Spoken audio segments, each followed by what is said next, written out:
बहुत समय पहले की बात है, जब एक छोटे से शहर में मनोज अपनी पत्नी रीमा और अपनी 10 साल की बेटी छाया के साथ हंसी खुशी रह रहा था। मनोज और रीमा अपनी बेटी छाया को बहुत प्यार करते थे। उनके घर में इतने पैसे नहीं होते थे कि वो छाया की हर ख्वाहिश पूरी कर सके, पर फिर भी वो पूरी कोशिश करते थे कि छाया को दुनिया की सारी खुशी मिले। एक दिन की बात है, जब मनोज शाम को बड़ा उदास होकर घर लौटा था। अरे, आप कुछ सामान नहीं लेकर आए? मैंने आपको सुबह बोला था ना। रीमा, आज मालिक ने मुझे नौकरी से निकाल दिया। वो यहाँ से सब बेचकर कहीं बाहर देश जा रहा है। हे भगवान, वो ऐसा कैसे कर सकता है? अब अचानक आप दूसरा काम कैसे ढूंढोगे और अब हम क्या करेंगे? मनोज अगले ही दिन काम ढूंढने के लिए निकल पड़ता है, पर उसे कहीं भी कोई काम नहीं मिलता। बेचारे को सुबह से रात हो जाती है, पर एक भी जगह उसे कोई काम नहीं मिल पाता। बेचारा मनोज निराश होकर घर लौट रहा होता है कि तभी उसकी नजर एक बिल्डिंग पर पड़ती है, जिस पर लिखा होता है कि कारीगर की जरूरत है। बाहर कुछ खिलौनों के चित्र भी बने होते हैं। शुक्र है, कहीं तो जगह खाली है। बस भगवान, मुझे यहाँ कोई काम मिल जाए तो मुझे चैन पड़े। मनोज अंदर जाता है तो देखता है कि चारों तरफ खिलौने ही खिलौने पड़े हुए हैं। वहाँ पर एक आदमी बैठा हुआ होता है जो किसी से फोन पर बातें कर रहा होता है। नमस्ते सर। हाँ भाई, बोलो, कौन हो तुम? जी, वो मैंने बाहर आपका बोर्ड देखा। आपको काम के लिए किसी की जरूरत है। हाँ हाँ, बिल्कुल है, बिल्कुल है। मुझे काम की बहुत जरूरत है। आप मुझे काम पर रख लीजिए। हाँ हाँ, ठीक है। देखो, ये मेरी खिलौनों की फैक्ट्री है। दिन में ये सारे खिलौने बनाए जाते हैं और रात को इनकी पैकिंग होती है। रात को? मतलब मुझे रात को आना पड़ेगा? हाँ बिल्कुल, तुम्हारा रात का काम होगा और सुबह होते ही तुम घर चले जाना। तनख्वाह तुमको 10,000 दूंगा। 10,000? 10,000 सुनते ही मनोज के कान खड़े हो जाते हैं, क्योंकि पिछली नौकरी में उसे बस 5,000 रुपए ही मिलते थे। मनोज की तो खुशी का ठिकाना ही नहीं होता और वो झट से हाँ कर देता है। मनोज ये बात बड़ी खुशी खुशी जाकर रीमा को बताता है। रीमा पहले तो रात की नौकरी की वजह से परेशान हो जाती है, पर तनख्वाह सुनकर उसके चेहरे पर भी खुशी आ जाती है। और रीमा और मनोज से ज्यादा खुशी तो छाया को हो रही होती है। वाह, अब बाबा एक खिलौने की फैक्ट्री में काम करेंगे। ये तो कितना अच्छा है ना माँ। अब तो बाबा मेरे लिए सुंदर सुंदर खिलौने भी ला सकेंगे। बस फिर अगली रात मनोज काम करने के लिए फैक्ट्री चला जाता है। वो अच्छे से एक एक खिलौने को डब्बे में पैक कर रहा होता है, और जब उनको डब्बे में डाल रहा होता है तो उसे बड़ा अजीब सा महसूस होता है। उसे ऐसा लगता ही नहीं कि वो कोई खिलौने हैं, बल्कि जीते जागते महसूस होते हैं। मनोज को कई बार ऐसा महसूस होता है, पर वो इस बात को नजरअंदाज कर देता है। पूरी रात काम करने के बाद मनोज अपने घर आकर सो जाता है। अब जैसे ही सुबह छाया उठती है, वो मनोज को आकर उठाने लगती है। मनोज जब फिर से फैक्ट्री जाता है तो बड़ा हिचकिचाते हुए वो अपने मालिक से बोलता है। साहब जी, वो मैं पूछ रहा था कि क्या मैं अपनी बेटी के लिए यहाँ से कोई खिलौना ले जा सकता हूँ? वो दरअसल जब से उसे पता चला है कि मैं एक खिलौने की फैक्ट्री में काम करता हूँ, तब से मेरे पीछे पड़ गई है कि बाबा, खिलौने कब लाओगे? देखो, गलती से भी एक भी खिलौना यहाँ से लेकर मत जाना। तुम्हारी बेटी को खिलौने चाहिए तो जाकर कहीं और से लो। मनोज डांट सुनकर कुछ बोल ही नहीं पाता और वापस अपने काम में लग जाता है। उस रात जब मनोज खिलौने को डब्बों में पैक कर रहा होता है तो उसे पीछे से कुछ अजीब आवाज आती है। मनोज पीछे मुड़कर देखता है तो खिलौने इधर से उधर चल रहे होते हैं और उनमें से ही आवाजें आ रही होती हैं। मनोज जाकर उन खिलौनों को उठाकर उनकी बैटरी चेक करता है। मनोज बड़ा हैरान हो जाता है कि आखिर खिलौने बिना बैटरी के चल कैसे रहे हैं। वो इस बारे में मालिक को बताने के लिए जाने लगता है, पर फिर अचानक उसको याद आता है कि मालिक पहले ही गुस्से में है और वो वापस आ जाता है।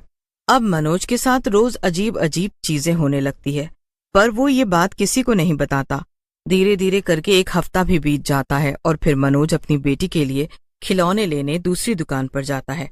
मनोज बहुत दुकानें देखता है, पर कहीं उसे ऐसे खिलौने नहीं दिखते जो उसकी फैक्ट्री में बनते थे। मनोज निराश होकर घर आ जाता है। कल छाया का जन्मदिन है और मुझे उसके लिए सबसे सुंदर खिलौने लाने ही होंगे। एक काम करता हूँ, आज रात चुपके से एक खिलौना चुराकर छाया के लिए ले जाऊंगा। एक खिलौने से मालिक को वैसे भी क्या ही फर्क पड़ेगा। मनोज बिल्कुल वैसा ही करता है। वो जब रात को फैक्ट्री में काम कर रहा होता है तो उसे वहां एक बड़ी सुंदर गुड़िया दिखती है, जिसे वो अपनी शर्ट में छुपाकर घर ले आता है। अब जैसे ही सुबह छाया उठती है तो अपने बिस्तर पर इतनी सुंदर गुड़िया देखकर वो बड़ी खुश हो जाती है। जन्मदिन बहुत बहुत मुबारक हो बेटी। ये तो बहुत सुंदर है बाबा, आप बहुत अच्छे हो। छाया उस गुड़िया को पाकर बड़ी खुश होती है। पूरा दिन वो उसके साथ कमरे में बातें करते रहती है। हर वक्त उसे अपने साथ ही रखती है। रात को जब सब खाना खा रहे होते हैं तब भी वो उसे अपने साथ ही ले आती है। अरे अब तो इसे कमरे में रख कर आ बेटी, पर इसने बोला था कि इसको भी खाना खाना है। अच्छा, तो तुम्हारी गुड़िया बोलती भी है? हाँ माँ, देखो मैं अभी इससे बुलवाती हूँ। मिनी बताओ तुमको आज क्या खाना है? मुझे बस दूध पीना है। अरे ये गुड़िया तो सच में बात कर रही है। ये तो कमाल का खिलौना है। मैं कोई खिलौना नहीं हूँ, मेरा नाम मिनी है। हाँ हाँ ठीक है मिनी।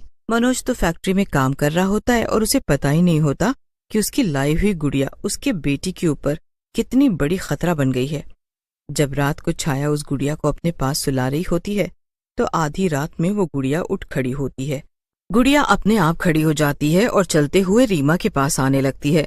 उसके बाद वो जोर जोर से हंसती है और रीमा से बोलती है, चलो दूर हटो मेरे दोस्त से। छाया चलो तुम मेरे साथ चलो। रीमा छाया का हाथ पकड़ लेती है और वो चिल्लाने लगती है, अभी समझाया था ना तुमको, इससे दूर रहो। ये कोई खिलौना नहीं है, ये कोई भूतिया खिलौना है, इससे दूर रहो बेटी। नहीं माँ, ये मेरी दोस्त मिनी है और ये बहुत अच्छी है, मैं इससे बिल्कुल भी दूर नहीं रहूंगी। गुड़िया रीमा का हाथ पकड़कर छाया से दूर कर देती है और उसके सामने छाया को कमरे में ले जाती है। रीमा की हालत बुरी हो रही होती है। घर पर मनोज भी नहीं होता। मुझे इस भूतिया खिलौने से रीमा को दूर करना होगा, वरना पता नहीं ये मेरी बच्ची के साथ क्या करेगी। इधर रीमा उस गुड़िया से परेशान थी और उधर मनोज के साथ अचानक एक अजीब घटना हुई। रात को काम करते करते मनोज के हाथ में चोट लग गई और अचानक उसकी उंगली से खून आने लगा। खून इतनी तेज बह रहा था कि फर्श पर टपकने लगा। मनोज अपनी उंगली पर कपड़ा बांधने के लिए इधर उधर ढूंढने लगा और जब वापस आया तो उसने देखा कि कुछ गुड़िया जमीन पर पड़े खून को चाट रही हैं। मनोज की हालत बहुत खराब हो जाती है। वो समझ जाता है कि ये सब खिलौने भूतिया खिलौने हैं। ये सब भूतिया खिलौने हैं। मुझे पहले दिन ही समझ जाना चाहिए था। यहाँ रुकना खतरे से खाली नहीं है। मनोज वहां से भागने लगता है, पर तभी दो गुड़िया उसका पैर पकड़ लेती हैं। तुम यहाँ से नहीं जा सकते। नहीं, मैं यहाँ एक पल नहीं रुकूंगा। जाने दो मुझे। मालिक, मालिक, मुझे बचाओ। मनोज अपने मालिक को आवाज देता है और जैसे तैसे वहां पहुंचता है, पर कुर्सी पर उसके मालिक की जगह बस एक बुड्ढा होता है। मनोज कोने में पड़ा एक डंडा उठाता है और जोर से उस गुड़िया के सर पर दे मारता है। उसके बाद वो वहां से भागता हुआ बाहर निकलता है। जैसे ही वो बाहर आता है उसे वहां एक चौकीदार मिलता है। चोर, चोर, चोर। नहीं, नहीं, मैं चोर नहीं हूँ। मैं वो उस फैक्ट्री में काम करता हूँ। क्या बकवास कर रहे हो तुम? हाँ? मैं सच बोल रहा हूँ। मैं उस फैक्ट्री में काम करता हूँ और इस फैक्ट्री में कुछ गड़बड़ है। वहाँ खिलौने बोलते हैं, चलते हैं। वो कोई भूतिया खिलौने हैं। अरे भाई, वो फैक्ट्री तो कब की जलकर खत्म हो चुकी है और उसमें सालों से कोई नहीं गया। हाँ, साल पहले वहाँ एक आदमी ने खिलौनों की फैक्ट्री खोली थी। उस आदमी की एक बेटी थी जिसके नाम पर यह फैक्ट्री थी। एक दिन उस लड़की का जन्मदिन था तो वो अपने सारे दोस्तों को यहाँ लेकर आई थी ताकि उनको उनकी पसंद के खिलौने गिफ्ट के तौर पर दे सके। पर अचानक वहाँ एक हादसा हो गया और आग लग गई। सारे बच्चे उस आग में जलकर मर गए। मनोज को ये सुनकर बहुत बड़ा झटका लगता है और दौड़ता हुआ घर पहुंचता है। घर पर रीमा छाया के कमरे का दरवाजा पीट रही होती है। मनोज दरवाजे को जोर से धक्का मारता है और दरवाजा तोड़ देता है। सामने गुड़िया और छाया साथ में बैठे बातें कर रहे होते हैं। मनोज और रीमा को कुछ समझ नहीं आ रहा होता कि आखिर वो उस गुड़िया को कैसे खत्म करे, पर अचानक मनोज को समझ आता है। वो जल्दी से रसोई से केरोसिन ऑयल लेकर आता है और गुड़िया के ऊपर डाल देता है। उसके बाद वो जलती हुई एक माचिस की तिल्ली उसके ऊपर फेंकता है। वो रात उस परिवार के लिए काली रात थी। अगली सुबह उनके जीवन में एक नई सुबह थी। मनोज घर से काम ढूंढने निकला और उसे एक अच्छी नौकरी मिल गई। वो अपने परिवार के साथ खुशी खुशी रहने लगा और दोबारा कभी वो अपनी बेटी के लिए गुड़िया लेकर नहीं आया।